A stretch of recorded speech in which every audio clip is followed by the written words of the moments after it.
think you're putting out fires now as a technologist, just wait till you have agents running loose in your organization. You'll really be putting out fires.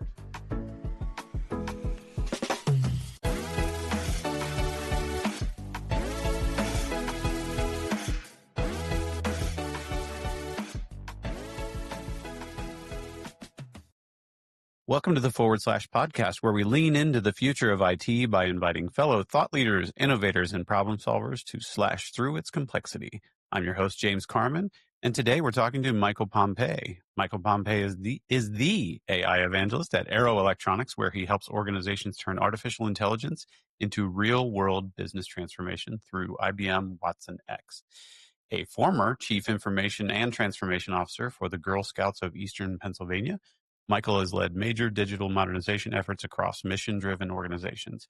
With over 2 decades in technology leadership and a career that began in juvenile justice analytics, he's passionate about using data and AI to drive social impact and innovation. Welcome to the /, Michael. Thanks, James. I really appreciate you inviting me on, man. This sounds great. Yeah, I really enjoyed, we were at a conference, at the same conference a few weeks back, and I really enjoyed your keynote. And I was like, man, he came out of the gate with like, I'm Gen X through and through. And I'm like, this guy's got to come on our podcast. So I love that. Yeah, rate it Gen X for your pleasure. That's so great. That was a great intro. All right. So we talked a little bit about this when we ran into each other at the conference, but the Girl Scouts, yes, that's not like a business people normally have on their dossier, so to speak. So tell me about what kind of unique challenges do the Girl Scouts face, and why would they need a Chief Information and Transformation Officer? It's interesting you say that, right? So for folks that don't have that on their dossier, that's their loss, because the Girl Scouts is a wonderful organization. I cannot sing its praises enough. And it's interesting, my first day working there, I'm going through onboarding, and I realized, how bootleg my particular personal experience was with the Cub Scouts when I got to see all of the great things that our girls get to do, being part of that organization. So first off, it's a wonderful organization. And the thing is, it's interesting because, like a lot of mission-based or nonprofit organizations, the Girl Scouts is a true enterprise. If you think about just Girl Scout cookies, right? That's $2 billion annually. No one really understands just how much that means. And if you think about the same tool sets, the same needs that a large for-profit enterprise has, so does a nonprofit, right? So they're running Salesforce, and they've got data warehouses, and they've got supply chain issues, and they need metrics and analytics, right? And they're trying to leverage their data in ways to reach new customers and generate leads and follow through and pipeline. It's the same thing, right? It's the old saying that, it's all sales. So when I heard about some of the areas they were looking to go, when I was thinking about, hey, what's going to be my next stop, I heard their needs, and I told myself, this is a wonderful organization. They deserve to have a leader with this background that can take them to the next step. So it's unfortunate that more organizations like that don't have CIOs or chief transformation officers, because they certainly need it, because they're facing the same hurdles as everybody else. So that's how I ended up there, and was, blessed to be able to give, close to 3 years worth of time towards some of those missions, and learn so much, from the parents to the girls. I mean, it was so impressive. I learned so much as a leader, as well as from some of the teammates. And I will have to admit, yes, I did get my overdose on caramel delight cookies. I must have picked up 5 pounds my first year being there, but at the end of the day, I learned to pace myself. But yeah, I mean, and the interesting thing about that, James, I want to say, is that a lot of times, and I always tell people when I'm talking, right, if anyone's working with a government agency or a mission-based nonprofit, thank you for your service. I salute you, because those kind of organizations are often asked to do not only more with less, but sometimes they're asked to do more with zero. So you have to be a more efficient, transformative, right, cutting edge tech leader in those kind of environments, because you just can't go out and get budget, right? Particularly if it's government, right? Then you got a ton of hoops, ton of compliance, ton of procurement you got to stand up. So you need to be able to move your partners. You need to think innovatively out of the box, whatever, to get things done, because not only do you not have it, but you're also impacting people's lives at the end of the day. So you can't afford to drop the ball and be slow. So it takes a special kind of breed to saddle up that horse and ride in that environment. And that's why I've loved doing it for most of my career. So you got to be even like more like MacGyver in that situation because you have to be able to figure out how to do more with less and all like be Yeah, very innovative. Okay, that's that cool. is correct.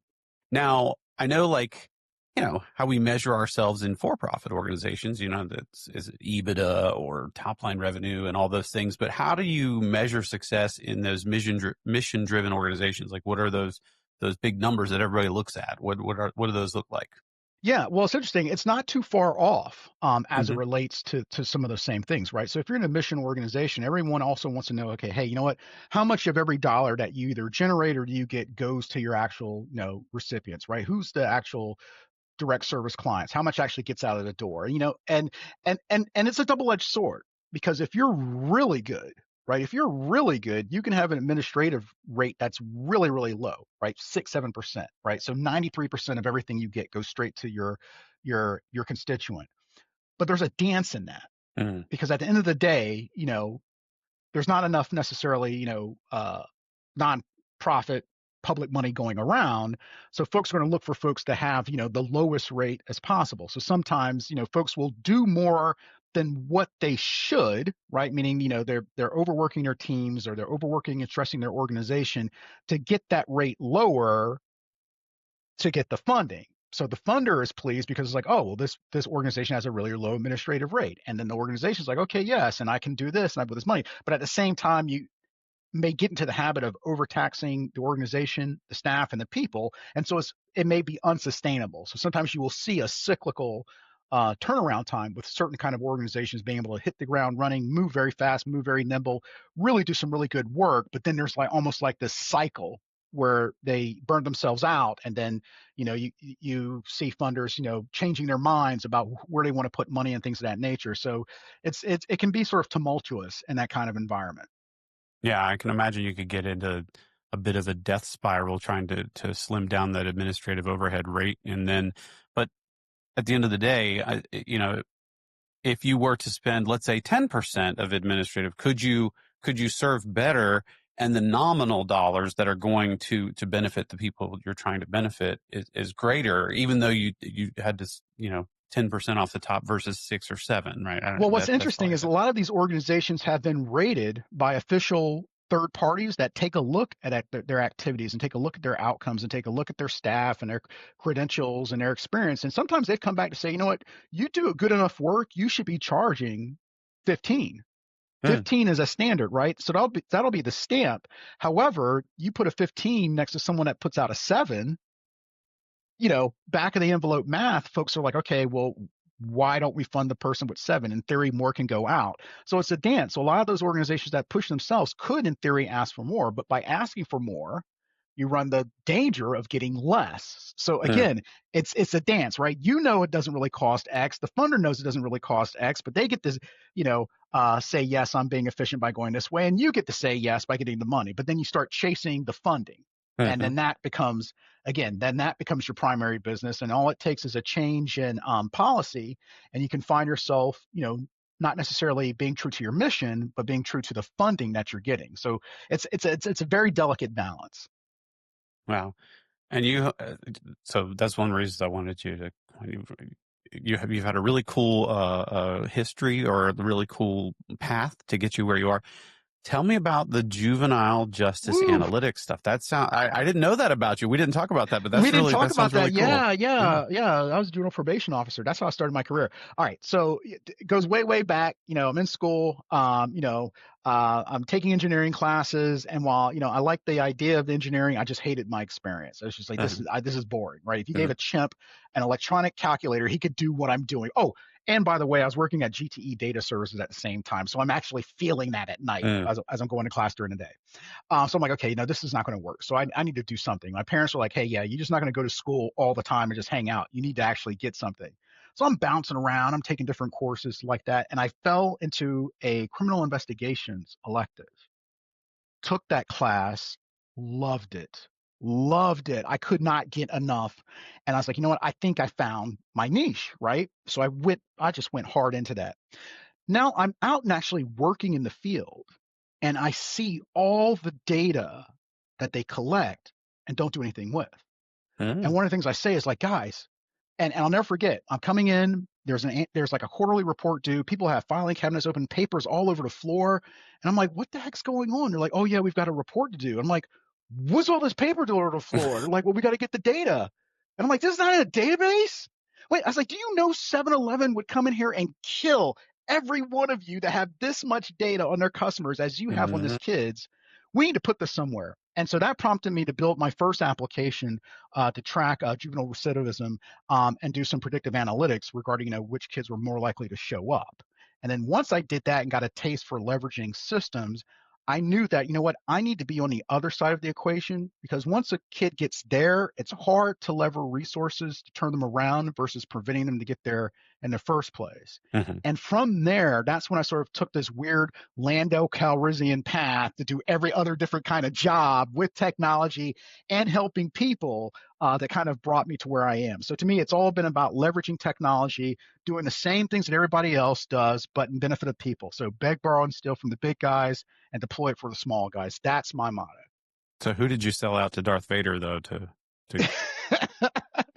First of all, Anderson Consulting. I sold them out. I sold them sold out to them Darth out to Vader? Vader. Yes. Yes. All Yes. right, So all right. hopefully he had to leave a garrison there. But yes, I sold them out. Now, did you have a guy that you worked with that had like the little robot ears thing, the bald guy that walked around with you? Yeah, but yeah, I love The that guy, Lando? right? So he could take my commands and stuff like that. No, I did No, not. okay. In fact, I was probably that guy. I mean, Oh, you're a young guy coming out of college, thinking you can change the world with technology and things like that, and building systems and showing people what they can do with data. But I think I was probably that guy more than anybody else. So as a Star Wars fan, I should know the name of that guy. I don't. Anyway. yeah, that's fine. Yeah. That's fine. So I'm a Star Wars fan too, and I don't know his name. I mean, now granted, I'm more of a Next Generation fan than I am a Star Wars fan, but I play in both camps. All right. So you learned about using data to really change people's lives and help these kids. And then you're working with the Girl Scouts, impacting their lives. And now I don't want to cut out a bunch of path for you there, but your job now is AI evangelist. And Isn't that interesting? that is Yeah, interesting. I don't know yeah. that I've known anyone else with that title yet. So Sweet, sweet. Well, that is cool. I was hoping I could get, title of AI monk, but yeah, I don't think Arrow or IBM is going to go for that. Of which these are my own express opinions. I must state that these are not those of IBM or Arrow Electronics. But yes, AI evangelist. It's a great role, and that it's interesting, and that I get to wear two hats. So one hat, I am talking to other CIOs, I'm talking to executive teams, and I'm helping, you know, distill the realities of AI from the hype. Where how do Mm, you actually talk strategy? How do you actually build it in your workplace? How to be transformative? So that's my one side. But the other hat I get to wear whereas I get to work with, Arrow's partners, IBM's, technical leads, things like that, to say, okay, hey, here's the conversations folks are having, and here's how we need to meet them in the middle. Here's how we can get better at bringing the right technology at the right time, to the marketplace. Because there's a lot of noise in the marketplace. Every single week there's something new. Everybody's promising they can do every single thing. So how do you distill and cut through that to be relevant to not only your existing clients, but potential future pipeline and future customers as well. So those are two places I get to play in this particular role. So you're kind of sharing with people and helping kind of evangelize the kind of that art of the possible type of stuff, but while also kind of having your ear to the ground, hearing from the market, hearing the conversations and being out there with the folks. Okay. So you're kind of Yeah, half reconnaissance and, right, okay. Very right. nice. Yeah, So yeah, it's pretty cool. what are the conversations, kind of what are those conversations looking like these days? I mean, I'm sure it changes every Sure. week for you, but what are you hearing about these days? What's the word on the So I think, street, all so right. to So like speak? the word on the street, right? So I think for the past, month or so, there's just been a lot of what I like to call hamster energy, right? A lot of frenetic energy about, the various reports saying that, enterprise AI initiatives don't necessarily return Mhm. true business value, right? There's the MIT NANDA report that said 95% of enterprise POCs don't return business value, things like that. Now, as a CIO, right, these are things that I know. These are things, it was no surprise to me that someone came out a report and said, hey, guess what? The latest car in the hype train is not delivering on all the promises that the hype train said it would. I was like, yeah, I know. It never does. That's why I'll it's be called darned. hype, right? Yeah. Remember low code, no code, edge computer. It's the same thing, right? Blockchain, it's the Mhm. same exact thing. That train's never late. But I think with AI, because people have seen such a monumental shift at the individual contributor level with employees or consumer AI, they assume that that would show up the exact same way within the business landscape, and it's not. So the conversations I'm hearing now is like, okay, how do we get back to what we know works as CIOs, right? Whether it's the frameworks related to how you develop software or how you prove business value or how you track expenses, and how do we get back to some of the basics so we can put a bridle on this thing before things run away, because the various vendors and their solutions aren't necessarily giving people those frameworks to say, hey, here's how you approach this wisely, Mm. because AI can be very expensive to implement, but it can even be more expensive if you let it run away, and suddenly you've got compute and inference costs that you weren't expecting, and suddenly you're spending a whole lot more money and getting way less in return. So that's the part of the conversations that have really been sort of popping up the last month, I would say. Yeah, I think the market seems like they've drawn a line in the sand on okay, we're letting all these vendor companies play with AI on our dollar. Let's stop doing that now. let's Right. let's Yeah. maybe deliver some real business value and start trying to measure, are we really doing something good? And I'm with Yeah. you. I don't find it weird that, what did they say? Was it 95% of all the AI things are Yeah. not, but Right. like, how many IT projects fail? I mean, what did you Right. expect? Well, exactly, exactly. And here's the thing, right? Because there's an old adage, Thomas Edison said, why, he in theory was inventing the light bulb, which I think people are now saying, that may or may not be true. You might have copied someone's homework over there, right? But the whole thing about, yeah, I didn't fail, 1,000 times. I figured out, 900 ways, not to make it, or something Right. like that. And I Yeah, think that didn't that, work. Yeah. yeah, yeah, I think that goes with technology. And I would say, a good tech leader should never be moving or leading from tech anyway, right? It is really about, hey, what is the business problem or the business need or the customer need I'm trying to solve? And tech is a force multiplier. It's an enabler of the solution, but it is not necessarily the solution. And I think if you let your eye get off of that, then yeah, you could find yourself in a situation where you're trying to justify all this money because it sounded cool, but it's not changing the day-to-day landscape of your customers or the staff that are working with you. Hmm. Yeah, I it has definitely seemed like over the past quarter or so that things are starting to get a little more reasonable I around hope so. AI, and I the hope so. conversations that I'm hearing are changing. And well, I think we talked about it at that conference we were at, like the kind of that first principles level thinking. We're getting back to that again, and we're like, okay, Yeah. I mean, and it's served us well in the past when we've had other technology disruptions, right? Like the cloud, right? Everybody's running. Oh, we got to, I remember back, U.S. Air Magazine days, right? People were like, hey, Mike, can you tell me how we should be getting into the cloud? And I would tell my leaders, just calm down. We're already there. yeah. you know, it's yeah, it's and what's next and what's next. But yeah, no, I do think getting back to the basics, right? Frameworks, not fads. That's what I hear CIOs, asking for help and defining for their organizations and their strategies. And, I think I don't know, it seems like there's been a bit of a shift also kind of away from like that hard side of this. Like everybody was for a long time very much focused on the technology. Like, oh, here's how you train models, and here you need this data, and you got to Mhm. label the data, and ML ops and all these things. Right. But it feels like that we're kind of shifting the conversation a little bit to kind of that squishy side, the softer side of the Yeah. AI, where Yeah. we're back to thinking about human beings again. That is I'll be correct. darned. Yeah. So, Yeah. No, how's your you're exactly experience in right. there? Yeah. Yeah. Yeah. You're exactly right. Because, first of all, if you think about the data that these models were trained on, right? 99% of the public information has probably been indexed and searched and been, flattened, so these models can absorb it, right? Whether Hmm. or not folks had the permissions from the individual contributors before they trained their models on it. I said it. I told you Yep. I was Gen Yep. X. I Hmm. said it. That's right. Whether or not they had permission, they did it.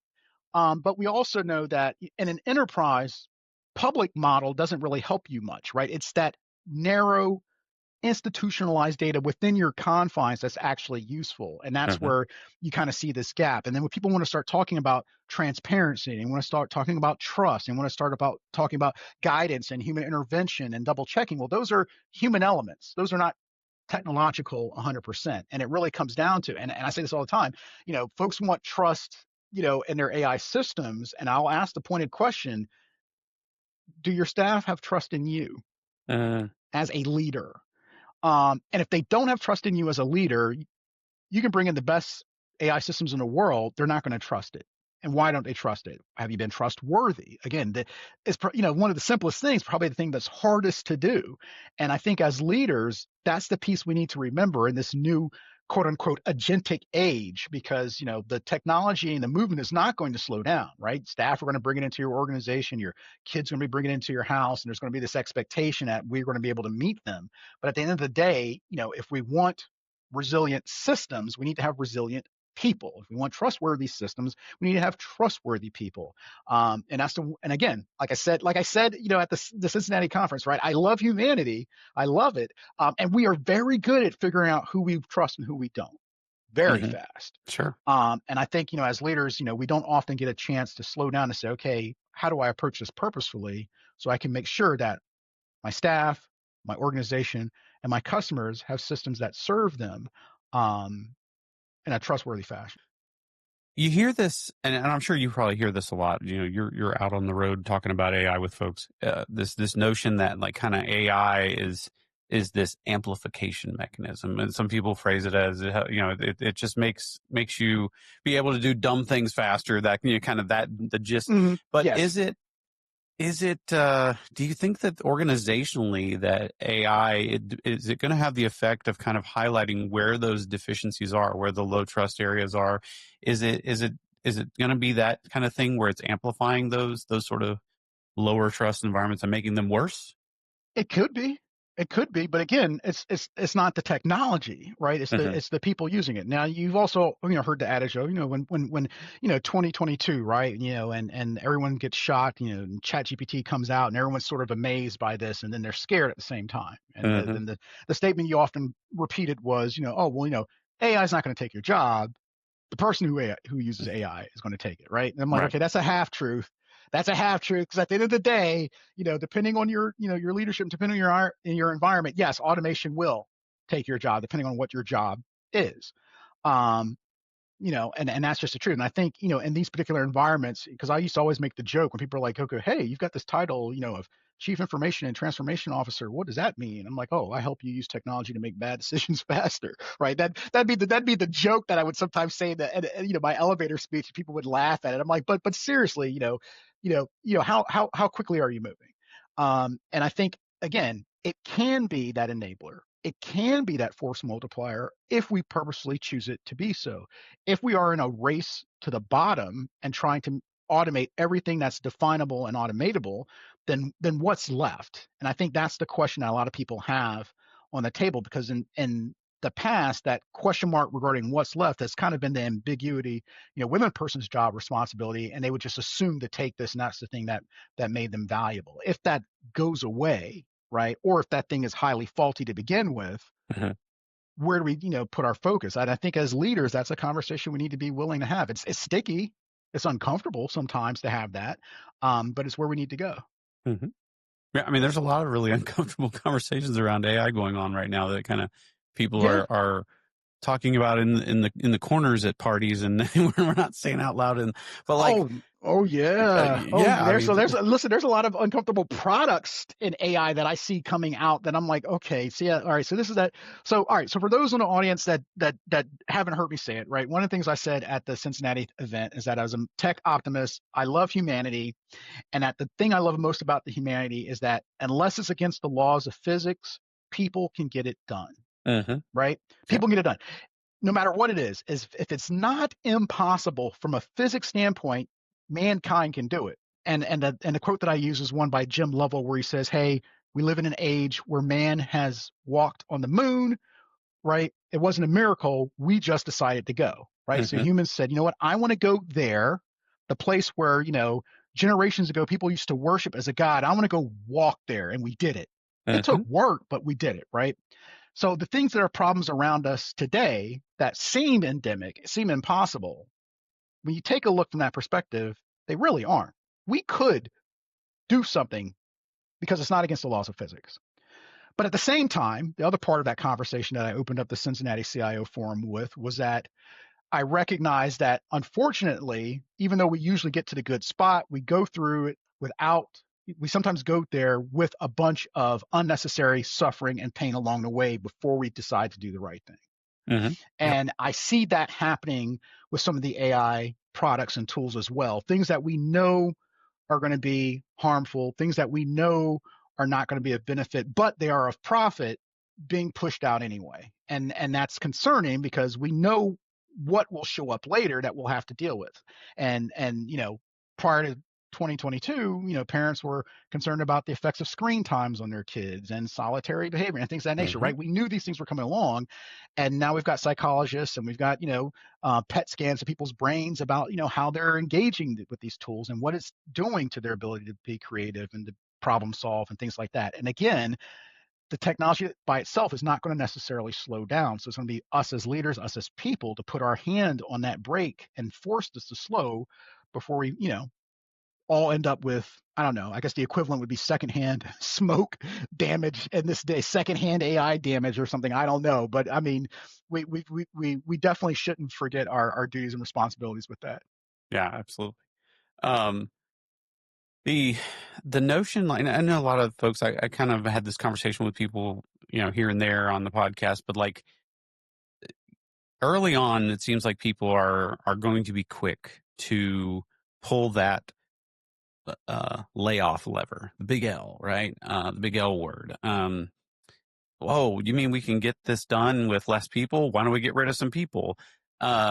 What are you seeing? I think that was an early reaction, and people were kind of, but I think people are kind of tempered that, and they're seeing that maybe we can get more things done. Like we were kind of we had a normal, and we could get so many things done per sprint, or so many things done per quarter, or whatever you want to say. So we had this kind of velocity, and it was almost like this cap that we could get things done. With AI, that raises the bar for the number of things we could get done. Now we could just choose, well, we'll just keep doing the same number of things we've always done. We'll just use less people. Yeah, you could do that, but why not raise that bar? And then maybe we can tackle some of those big issues, those big Listen, ticket items that these organizations have been kicking the can down the road, you're right. You're right. That's something that could happen. The question is, will it? The answer is, I don't know. Because again, even when we were making the joke before about blockchain and edge computing and Mm-hmm. no code, low code, right? Even way back then, folks were saying that, these automation technologies were going to save the average person 40% time during their work week. Well, that's 2 days when Mm-hmm. you think about it, right? No one's Yeah. working a 3-day work week. So the expectation of what you could get done just rose with your ability to get things done. And I think, again, in a multi-agentic system where productivity uh, literally will not be able to be measured in the same ways, how you determine value is going to be Mm-hmm. different. And so, yes, there are going to be organizations that use this as an excuse to slash, and they're and here's and they're incentivized to do it, right? Mm-hmm. So when Salesforce makes the statement, oh hey, I can lay off 4,000 or X thousand of text because I have AI bots that can handle it, they weren't necessarily penalized at the market because of doing that. Mm-hmm. Right? Amazon says, "Hey, I can lay off so many, workers at a robot at a warehouse because I can leverage robotics to do." They're not penalized at the stock market for that. Now, where they get penalized, right, is by the human people who are like, okay, well, you know what, I'm not going to shop here, or I'm not going to buy this, or I'm not going to Mm-hmm. do this. And the people are like, okay, well, what's my approach to doing this, and a balance and an ethical framework. And I think that's going to be that messy middle that companies as well as us as consumers will have to play in, because there aren't any universal frameworks. We are all learning about this as we go along, and who knows what happens next week, right? Do we have the next deep seat coming out in 2 weeks that no one's heard of, that's going to shock the world and change and turn this whole thing upside down? Who knows, right? I mean, we don't really know that piece. Now, to be fair, Amazon, they could have taken a hit in their stock, but that $38 billion deal they just signed for with OpenAI might have, like, you know what I mean, like that we muddied the water there. We might Yeah, not and have then we've seen the got signal. that, and then we've got that, right? The you've seen the reports about the money flowing from one person to it's funny because like I told you, I got my start in criminal justice, and drug dealers do the same thing. It's called stepping on your product, right? You step on it to inflate it. So I'm going to buy $100 million chips from you. You're going to invest 100 million, right? It's a bubble, right? Hmm. And doing that. So I mean, again, not to you know wax messianically about some of these things, but I just think that again, as leaders as organizations, there's an opportunity for us here, and I hope that some will slow down and take advantage of it. But I also know that not all will. Yeah. Now, one thing I had another gentleman on, we talked kind of about like within my organization, I'm kind of the AI guy, right? Like it's kind of part of Hmm. my job and my Hmm. identity within the organization. You're obviously an AI guy within your job. With your job, you're an AI evangelist. How have how has it been for you to keep track of all this? I mean, you know, you hear about this AI slop and all of the stuff that's going on right now. How do you sift through all this madness? And as you said, things are changing. Next week, we could just be completely upended and everything Right. changes. Like how has that been for you? And how do you keep yourself sane in this world when this is your job, you know, day to Well, day? yeah, it's interesting you say that, right? Because because you're a CTO and I'm a former CIO, and we all have the sort of same ethos, right? We know that this is a crazy rodeo that Hmm. we work in, and yet we ride that horse anyway. It takes a certain type of person to saddle up, knowing that what everything you listen. I tell people all the time, especially kids in school, whatever. If I'm talking to a college class or lecture, I was like, what the best compliment you're going to get working in IT is, and they're like, what? Silence. Mm. When no one says anything to you at all, that's the best compliment you'll ever receive. And people are like, well, that sounds terrible. Yes. Welcome. Welcome, right? So the kind of person that can operate and succeed and thrive in that environment where the only thing you hear is complaints, yeah, you're kind of used to riding that wave. So you do your best as far as trying to distill, okay, what's the next and best thing that's going up? Where are all the white papers? Who's talking about what? Who's releasing things? It's funny, getting to play with AI and being able to do like, workshops and different things. I've taught different groups about how to create their own agents that will actually do some of this work for you to distill some of this stuff. And with some of the technologies that's on hand, you know, it helps in trying to sift through all of the madness that's going on because, yeah, it can just be a constant churn regarding what's actually relevant versus what's not. Yeah, I've found, to borrow I'll use an analogy from machine learning. I've found that like as I'm studying and learning, you know, if you try to like, you know, if you set your alpha, your learning rate to be very, very minimal, if you Hmm. say, okay, I'm going to learn for 5 minutes and then look around and say, okay, what's new? And then learn for like, you can't really learn everything. It's like you have to Mm. kind of like just Yeah, just shut the windows and you can right, get your blinders on and say, okay, I'm going to right. dig deep into this topic Right. for That's give that me a friction couple we of talked about. weeks. That's that friction we talked about earlier, Yeah. that struggle, right? And I Hmm. think, with some of these things and with us seeing, this, trough of disillusionment show up Hmm. with generative AI and going back to the basics, I think part of that is going to be required for leaders as well. Sticking to some of the things that that work versus trying to respond and, to every single thing that's novelty. Because, you're using this tool for novelty and you're using this tool for novelty and you're using this tool for novelty. Guess what? It's not novelty. Hmm. They're all Yeah. regurgitating the exact same thing the exact same way, right? Novelty is a thing that comes through work, comes through effort, comes through some friction, things of that nature. And I think we need to keep our value on that. Yeah. Yeah. You got to stick with something for a little bit or else it's just maddening, you know, It and is. it's that buyer's remorse kind of thing, that notion. It's just, Right, yeah, it just right. eats you up. But so, Yeah, you got well, but it's profitable. yeah. I said it. I said it again. I Yeah. know. I know. It's profitable though. It's There's lots profitable. of people making money on it, talking about all the AI goodness. Yeah. There we go. Exactly. Let's go. I don't know what version of iPhone's out now, but I know it's the exact same thing it was 3 years ago. Easy now. I've got Apple stock. Oh, all right. I take that back. Yeah, let them buy them. Let them buy them. Yeah, I did get one of the new ones because I'm on a. My wife and I agreed like we'll do like every other year. We were buying them at the same time together. Like, oh, cool, we get new iPhones. But man, they just got too doggone expensive. So Yeah. Well, that it's funny you say that because I used to, so, I'm an Android guy, so I'll put that out there. So yes, not only Gen Xer, but hardcore mm, Android technologist. So my entire household's Android. So we used to do every 2 years. But I can't remember was it the S20, S20? I can't remember one, but there was one where it got to, I was like, okay, I don't need to upgrade anymore. This thing mm, still does everything I needed to do.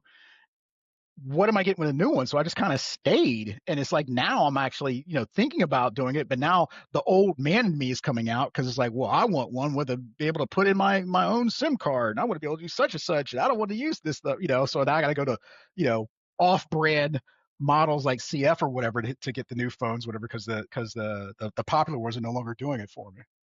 Yeah, I know exactly what you're saying.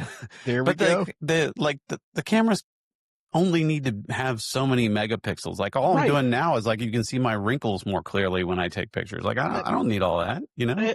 Yeah, and listen, and I'm not like my kids. I'm not like some of my friends, whatever. I don't take pictures of everything. At some point, I'm like, I don't feel like pulling my phone out of my pocket. What is it? Yeah. Yes, I see it. I want some silence. Yeah, like you said, let's get some of that blessed silence that we never get to hear. Got it. Got it. All right. We're all right. So we're letting our old guys. We're letting Yeah. our old guys spill out. All right. Get All off right. my All right. We'll rein it lawn. in. We'll rein it in. What about governance in this world? How are Oh. those conversations going with folks So as you're yes. speaking to leaders and Yeah. Yeah. No, are they that's it. struggling? What's going on Some there? are struggling, right? Because I think for some organizations, to tell the truth, right? For some organizations, governance has been a periodic exercise, right? It's Hmm. something that you pull out, whether it's on a quarterly basis or whether your cyber calls you to do it on a particular cadence. You pulled it out then, and usually governance has been the stick that we've either tried to beat employees or departments with to say, hey, don't do this because this is against this particular set of compliance. But that's not what governance should be, and nor will it be able to be that in an agentic work environment, particularly if you're going to have multi-agentic systems as well. The metaphor, the analogy that I like to use when I talk to leaders about governance is, it comes from F1, Formula One racing. So, Mm. I've recently got back into watching Formula One.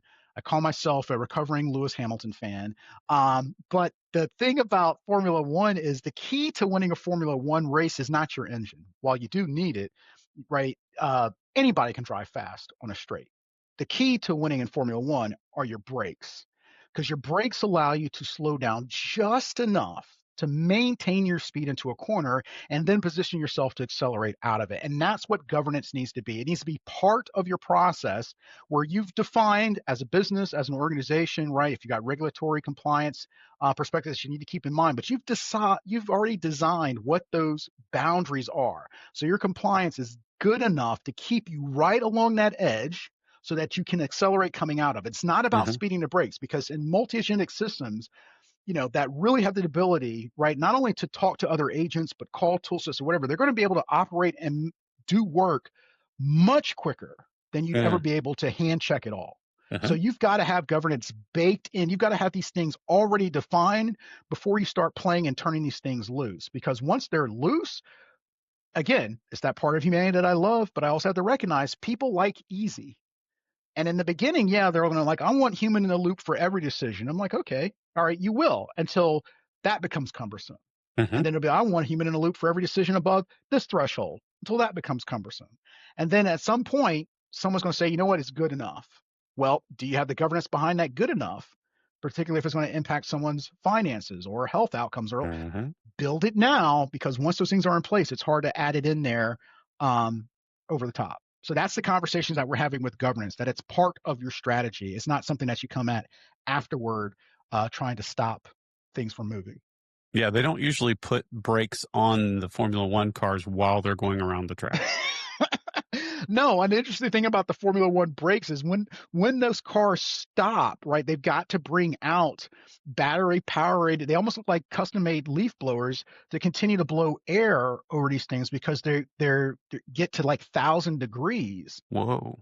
but there's no airflow flowing over it, so you don't want these things to melt or transfer heat and hurt the driver. So Hmm. if the machine stops, you've got other things in place to take over. Otherwise, those systems can then cause you a problem someplace else. So it's not too dissimilar in an agentic environment where you got systems playing with systems playing with systems. You have to have your eye on the overarching goal and make sure that you've got things that work by design. Otherwise, you're going to be, if you think you're putting out fires now as a technologist, just wait till you have agents running loose in your organization. You'll really be putting out fires. Yeah, that aren't checking in with you. Are you sure this is okay, boss? Yeah, yeah, Yeah, yeah. You yeah, don't even know. And if yeah. you don't have the governance set up, your people can listen. That's a, you know, when I was a nonprofit CIO, we were working with Microsoft, and when they first rolled out Copilot, you had the ability to turn it off, where it didn't show up in your environment until you were ready. And then at one point, you're like, you know what? No, we're not going to do that. Everybody gets it. So you don't know what's coming next as far as someone being able to deploy something that you don't know of. So you need to have that orchestration, you need to have that governance built in so you can keep an eye on that stuff before it goes haywire. I did not know that brakes is what wins races in Formula One. I didn't Brakes know that. brakes is the key to winning an F1 race. Now, Yeah. see what we learned from Days of Thunder, the movie, the That's that. fabulous movie with Tom Cruise, That's is right. Right. Cold trickle. tires is what Tires wins a race. race.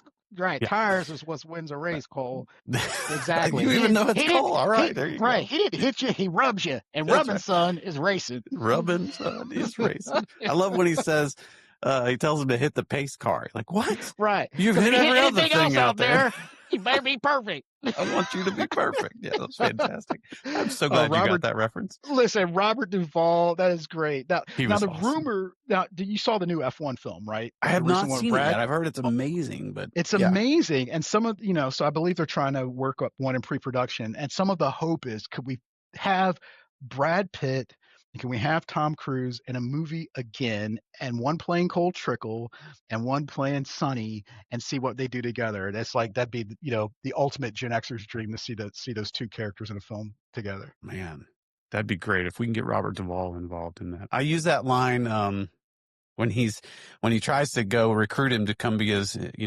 mechanic, and he's like, Right. well, you can train him how to be a race car driver. He's like, no. See that No, coon see, that's hound laying out? That's the best coon hound I ever heard of, and I didn't have to right. teach him a Teach him a darn thing, damn right? thing. Yeah, exactly. Like, I use that line all the time. Like, some people just have it, or they Some don't. people just have it. Yeah, no, it can be a gift. It can be a gift. Oh, Man, yes, and we're getting details from our engineer that Robert Duvall is 94. So he's 94, so we better hurry up and make this movie. exactly, if it's not been made already, because we Yeah, need but this. maybe they've already done it. Hopefully, we pray that that's Exactly. what's happening. I hope so. Okay. Well, we're gonna transition ourselves into the next segment of our show.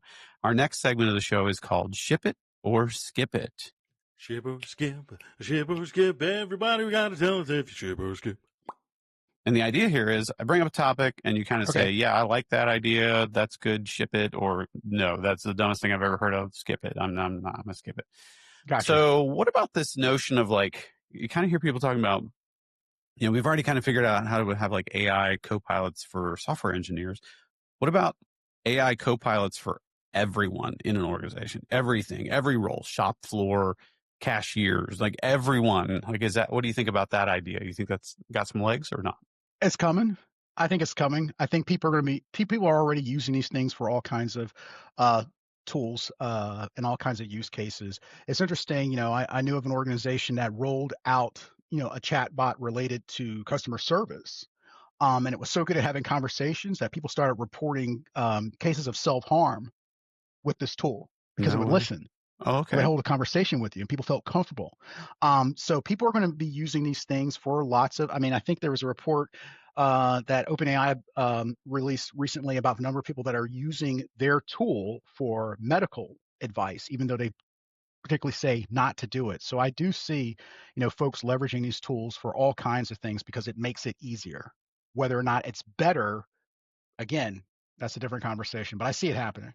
So you're a ship it, like we should be doing that, or you're a skip it, like maybe I that's mean, not to the me, greatest oh, idea. gotcha. All right, yeah. So to me, I think that's a skip it, because I don't think you should necessarily use it for every. So here's and I love this quote. You get into an argument with your wife, right? And she's upset, you're you're upset. You come back later and you're like, sweetie, I just want to take a minute to tell you I'm really sorry. I wasn't paying attention. I should have been more mindful of how you felt. I'm sorry. Can we do such and such, right? How's she going to feel? Well, she's probably going to say, you know what? I feel heard. You've done this for me. Thank you. And it's like, what prompted you? Oh, I went and used ChatGPT and asked what I should say.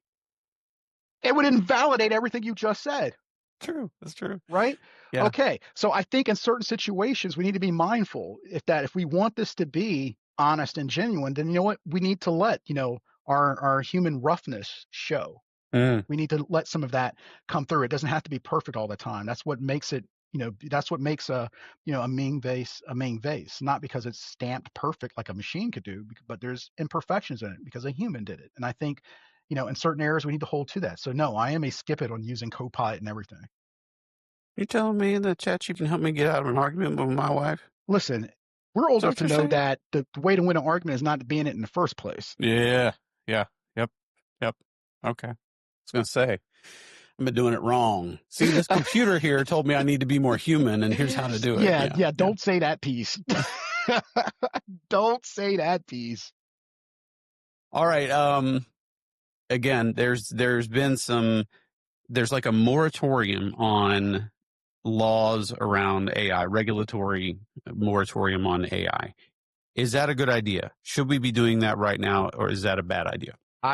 Putting a moratorium on regulations and having conversations about regulating AI, no, that is a bad idea, because who's going to do that?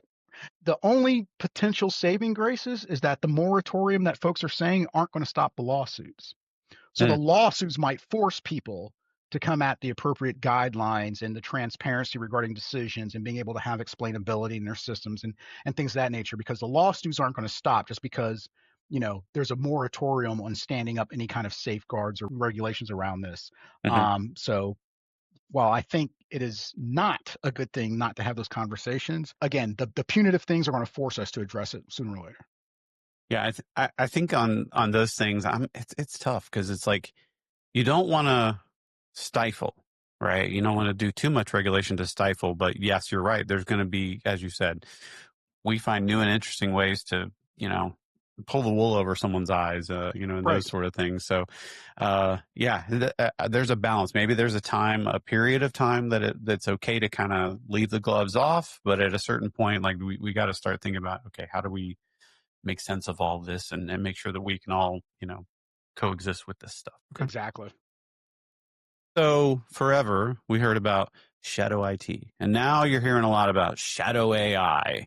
Is shadow AI a good thing, or can it be a good thing, or is it like, no, snuff it out, rip it out at its roots? Like, what do you think? Right. Well, listen, being a CIO, I've long held the view that shadow IT was inevitable. It's like weeds in your garden, right? You're constantly pruning. You're never going to get to a situation where you're going to be able to pull them out, because what we often call our weeds are the indigenous plants that are better suited for your environment than what you actually planted. Great and analogy. Sometimes the applications in our environment the exact same way. They're artificial. We've decided this because, I don't know, maybe they met our RFP quotient, or they gave us a good rate or for license renewals and things of that nature. But what our staff really wanted was something else. And that's the weeds, the shadow IT that we're pulling out. I think shadow AI, when it shows up, can be an opportunity for tech leaders to find out, okay, well, what's not being addressed by the tool sets that we currently have, or by the workflows that we're holding to, that this is pointing to a different way of doing something, and being open to have that. I think, leaving AI just within the realms of IT is a bad decision. I think it should be cross collaborative across the business, with IT, of course, having a seat at the table, because the data and the security and things like that have traditionally been in our hands. And as APIs of the organization, we see where all the information flows, but we should not be the sole dictator of what it looks like. And I think sometimes shadow AI happens because people are sneaking in things to make their work easier than what they currently have on deck. So I think it's an opportunity.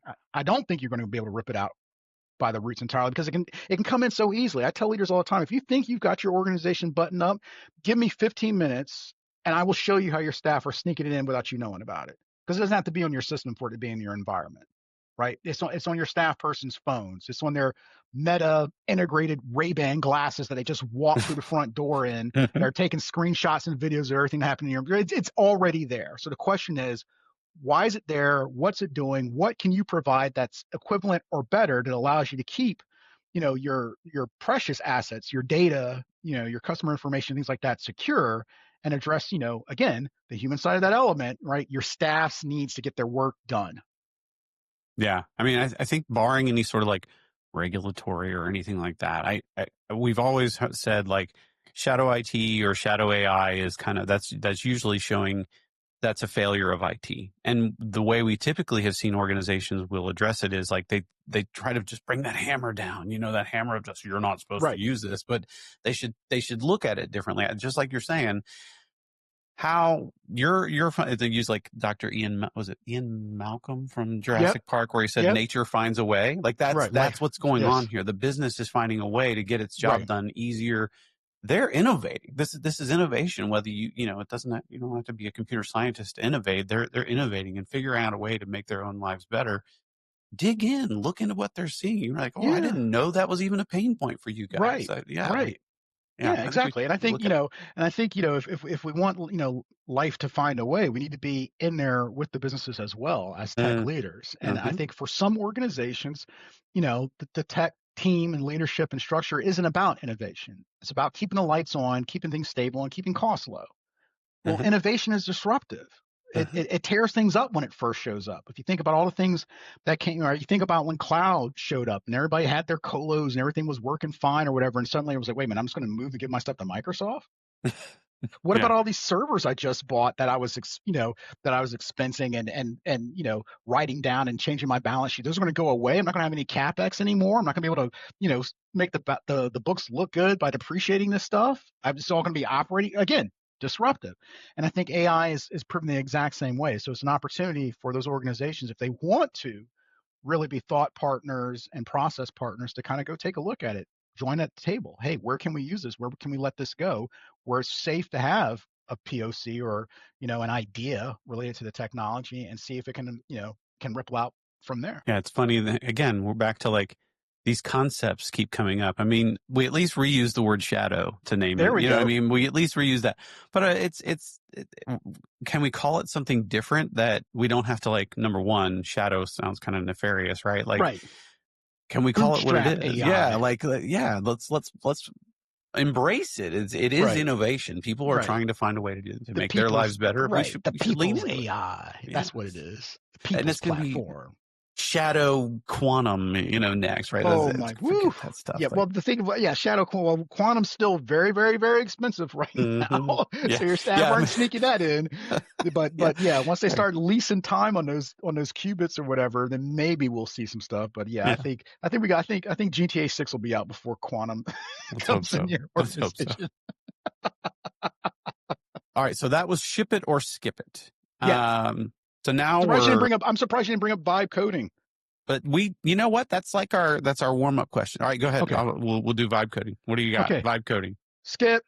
Skip it. Vibe coding, I tell people all the time, vibe coding is not coding, right? If you Mm-hmm. don't know how programming works, just because an IDE tool decided for you to use these libraries and stuff, you cannot call yourself a coder. No, you're not a coder until you have a stack of O'Reilly books to whatever language it is that you're going to, that you can pull off your shelf and you can understand it. If you do not have that, you are not a coder. And yes, Copilot for GitHub counts too. No, skip it. If you haven't learned the animal kingdom because of the things on the front of your O'Reilly books, you're not a coder, darn it. You're not a coder. Exactly. I still like, what was that one Linux for, with that Oh, animal with the yeah, big with eyes? the little meerkat looking thing or Yeah. whatever. Yeah. That's a trip. All right. Yeah, bring up the O'Reilly books. That's a rite of Exactly. passage, isn't it? It is a rite of passage. Yes. Yes. All right. So that was ship it or skip it. So we've talked about a lot of different stuff. What are you seeing as what is the future? Where do we go from here after all we talked about? What are you seeing in the next 6, 9, 12, 18 months? What do you envision? You know what? I'm seeing, organizations that have the ability, right? Because, different organizations have different maturity levels. But, all signs are pointing to agentic, and I could see people almost having a subscription-based model to intelligence. At some point, right? Just like we have subscription-based models to compute and cloud storage or whatever. I think we're going to get to a point where we're going to be able to see that, and whether it's you or the company that provides your SaaS product, them sort of just tying in, via their API or whatever connectors to sort of like a generalized. And I'm calling it intelligence, not necessarily being human intelligence, right? That's just the term I'm putting to it, to really leverage some of these pieces, because there's a need for it, but not every organization has the chops internally to set that up. And I think that's going to be a piece that, our hyperscalers are going to be able to provide customers to help them move along this journey. I definitely see that piece. And I also see, hybrid becoming du jour more as well, because again, the internet's already been boiled by these large models for the most part. Your own internal data is going to be the key linchpin, and that's currently either on-prem or in emails or in share, you know what I'm saying? All these Uh-huh. different kind of things. And I think that hybrid approach, leveraging the best of a small model internally, the big one for natural language stuff or whatever, is probably going to be how people stitch this together to push into the sort of next phase for AI development for us. Yeah, I all along it's kind of been like the writing's been on the wall because you can only get so much more out of like the billions and billions and billions of parameters on these big models. At a Right. certain point, it's more effective, more efficient to have smaller models that are purpose built for a certain domain or task, Definitely. or and that, I think And they they're call that cheaper was too. yeah, like the what is it, the mixture of experts. The Yep. inference is cheaper, it's cheaper to train, it's cheaper to retrain, like Right. that's where it's got to go there. Now, granted, for the planning and kind of general purpose, as you said, you can have the big brain, big model, and then it's going to task out to all the small. I think that we're going to see that mixture of experts being employed more and more in the future. Correct. Definitely. All right, our next segment of the show.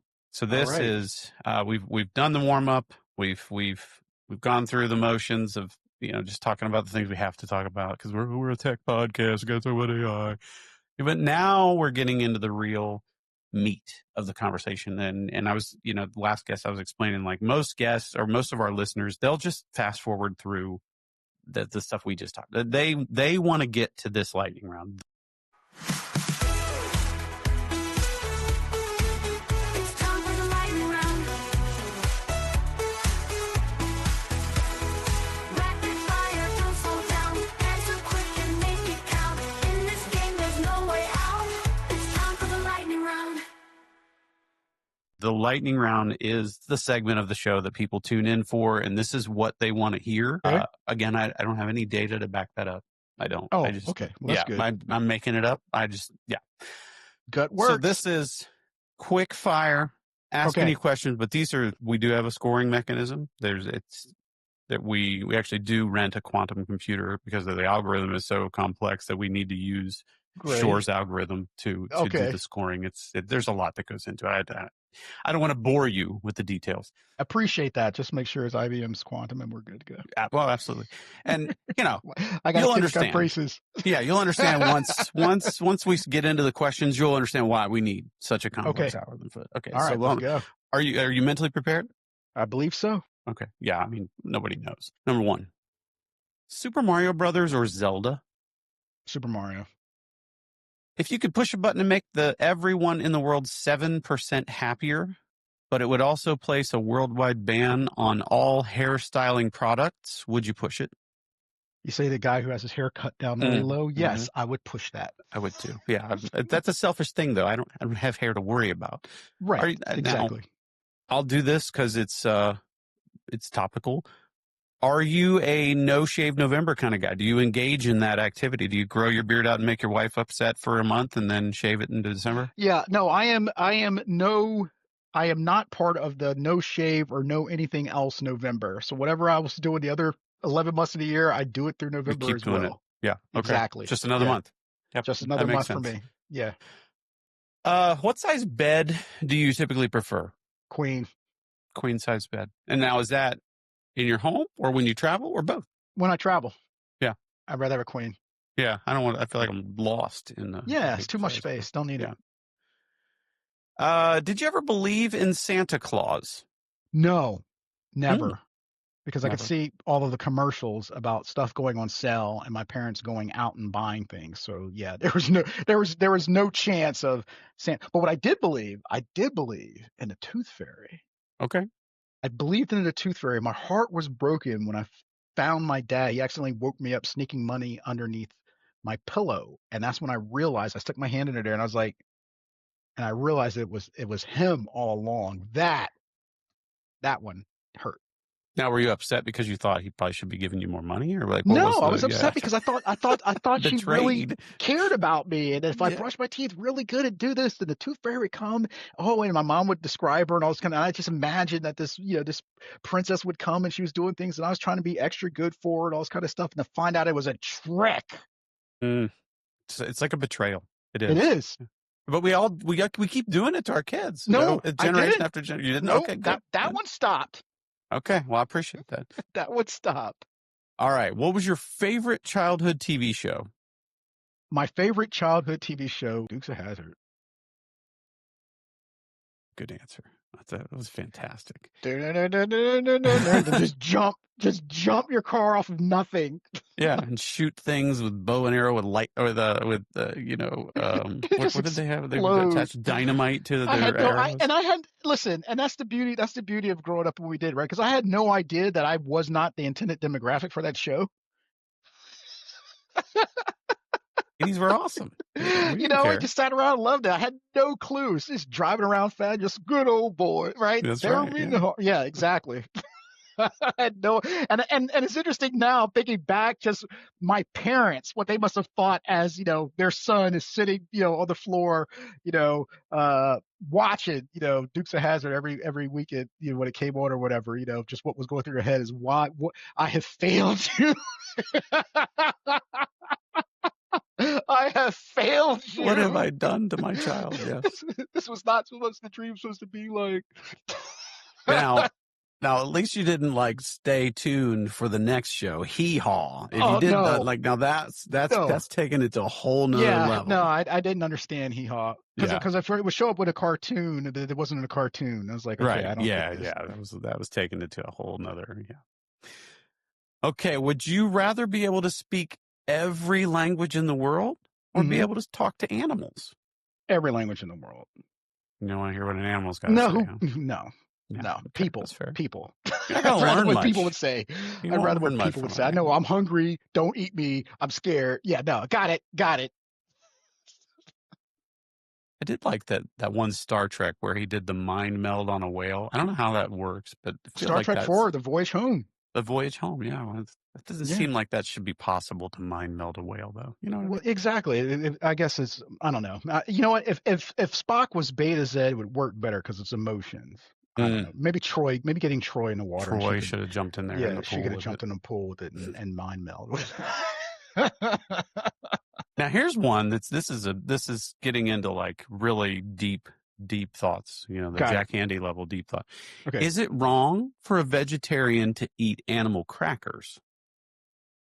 It is wrong for a vegetarian to eat anything suggested or named after something that has meat. They should stick with vegetables. Don't try to make vegetarian wings and vegetarian salami. No, you gave that up. Stick with. Listen, you don't see me as a omnivore trying to. You know what? I want to make chicken broccoli. No, I don't do it. I have broccoli. I have chicken. Stick to your lanes. No, you shouldn't have it. Yeah, if you're going to yell at us all the time, Then it's stay over now, I there. was a vegan for a while, but just to get my cholesterol down. But Uh-huh. if you're going to yell at us, then Right. hey, be committed. Be committed. Do Be your committed. thing. Yeah. Exactly.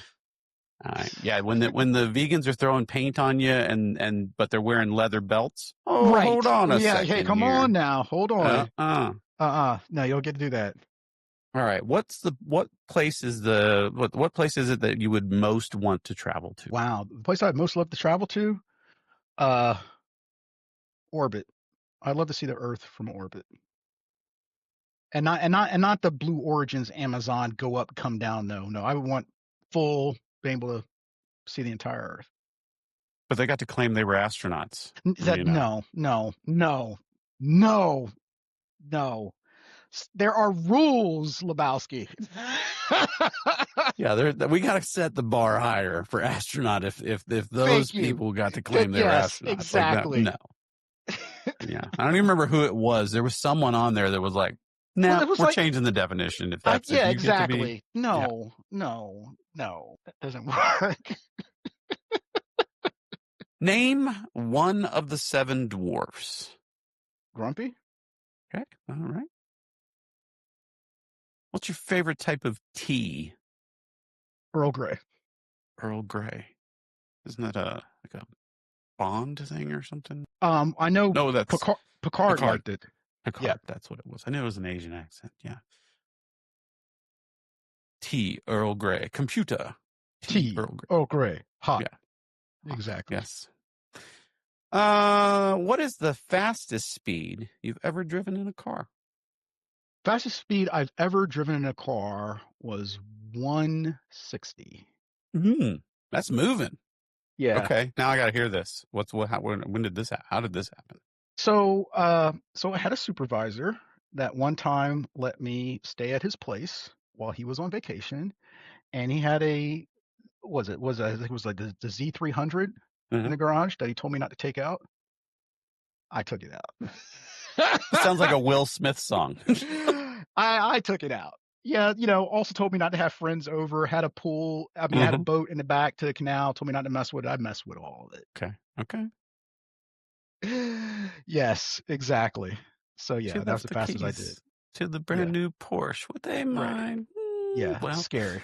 yeah. Scary, scary, scary, scary. Scary dumb though when I look back at it. Dumb thing 160, to do. yeah, parents just Yeah. don't understand. All No, right. they don't. Let's see. Last one. This is the grand finale. All And right, this what is we for all got? the marbles. How many hours of sleep do you need a night? Do I need? That Yeah, like depends. if you're waking up in the next day and you're like, oh, I feel good. Oh, I mean, I can.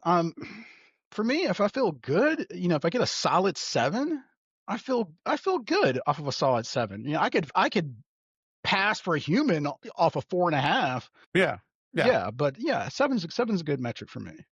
I think that number keeps going up as I get older. I used to be like, oh, if I sleep 2 hours, I could make it through the next day. I don't know if I could do that anymore. I mean, I don't like that version of me that makes it through that next day. I could do it. Not too many of those strung together. Yeah. I just don't like how that. I just don't like the mileage that puts on me. Mm, I'd rather get 7. But yeah. yeah, 7 yeah, hours. 7's That's good. respectable. Yeah, it is. Okay, well, that does it for the lightning round. Those were okay answers. I mean, But what do you good, mean? okay. I don't know. They were As I said, fantastic answers. as I said, we've got this algorithm. It takes a It, quantum computer to do right, it, like right. Well, let's IBM collapse the quantum. probability and show that these were the best answers that anybody's ever going to get. We're going to Right. collapse that quantum state, and Yeah. then everybody's going to be good. But once you observe it, then you change the quantum state. Like that's the But thing. It's because like the I've already Schrodinger's. I've already observed that these are the best answers. You just haven't looked at it yet. All right, this double slit experiment is not going to fail. I've already collapsed it for You you already by know. being on the show. You've done this. Man, you're like Doctor Strange, I've already gone through the 14 gazillion Exactly, right. possibilities, and And this is forgot the that I one. have the ability to turn time at the back and maybe bring Tony back. I could actually do that, but I forgot I could do that as well. Now, the contract was too expensive. I think they There just we said, you go. know what, That's forget the it. time stone for this one. Yeah, This guy's expensive. that's right. Yes. Okay. Anything you've got, that's our last lightning round question. Anything you've got coming up here in the near future? Have you got are you giving talks anywhere? Are you got a book Yeah. coming out? Anything like that coming on? Sure. So yeah, I'm going. In a couple of weeks, I'm going to be in Washington D.C. for the government IT summit, where we'll be talking about agentic systems and AI from the government and federal land space, particularly related to governance and the guardrails there. Hopefully, the government will be open for me to have Mhm. an audience to talk to at D.C. But that's the current plan. And then I'll be on the West Coast talking to some more partners and vendors about how we scale up and push transformation as an AI benchmark. So those are some of the things that are on deck for me in November and December. Nice. All right. Yeah. Any books or blog posts or anything cool you got coming up? Anything I like mean, that? so I'm posting on LinkedIn, every week, and usually my stuff has a Gen X flair or sci-fi movies flair as well as that. People keep telling me I need to put some of these Mike-isms down in a book someplace. So I guess once I slow down a little bit, maybe I'll write something and throw that out there. All right. And is that the best place for folks to learn more about you, just through kind of following you on LinkedIn? Yeah, follow me on LinkedIn. Check me out, Michael Pompey. The good-looking guy. If you see the other guy, that's probably my dad. No offense, Good. Dad, but he doesn't have his picture up. That's how you can't tell he's not as good-looking as me. But yeah, you could definitely find me there and just connect. I'm always open to a conversation. My motto is to lean in and learn in from everybody I meet. So, let's keep the conversations going. I think conversations is where our power and value as a species come from. And the minute we stop talking is the minute we stop progressing. Yeah, that's awesome. I love that. All right. This has been fantastic. This has been great. I really enjoyed the conversation. Thank you. Yes, Thank sir. you so much for joining us. I really appreciate it. You got it. I knew after I heard your keynote, I was like, I got to have this guy on our podcast. Yeah, let's do this. I knew everybody would love hearing from you. The Gen X thing, that won me over right there for sure. All right. If you would like to get in touch with us here at the /, drop us a line at the / at calibrity.com. See you next time. Excellent. Take care. The / podcast is created by Calibrity. The / team is Director and producer Ryan Wilson. Editing by Steve Baradelli. Marketing support by Taylor Blessing. And I'm your host, James Carmen. Thanks for listening.